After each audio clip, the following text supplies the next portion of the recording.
કે કોમ્પ્યુટરમાં ડેસ્કટોપ પર આપના રજિસ્ટ્રેશનના નામનું ફોલ્ડર તથા તેની અંદર આપના નામનું સબ ફોલ્ડર બનાવો. તે કઈ રીતે બનાવીશું?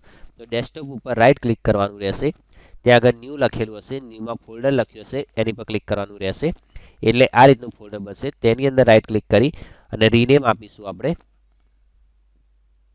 એટલે ત્યાં આગળ તમારો રજિસ્ટ્રેશન નંબર લખી રહેવાનો રહેશે.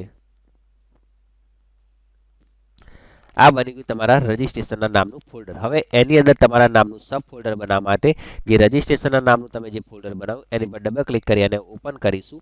એટલે આ રીતની વિન્ડો ખોલશે. ત્યાં આગળ રાઈટ ક્લિક કરીશું. રાઈટ ક્લિક કરીને તેમાં ન્યૂમાં જઈશું. ન્યૂમાં ફોલ્ડર ઉપર ક્લિક કરીશું. એટલે ત્યાં આગળ ન્યૂ ફોલ્ડર આગળ તમારું નામ લખી દઈશું અને બહાર ક્લિક કરી દઈશું. એટલે આ બની ગયું તમારું સબ ફોલ્ડર. ક્લિક કરીશું એટલે આ થઈ ગયું કે આપણા તમારા રજિસ્ટ્રેશનના નામની ફોલ્ડરની અંદર આ તમારા નામનું સબ ફોલ્ડર.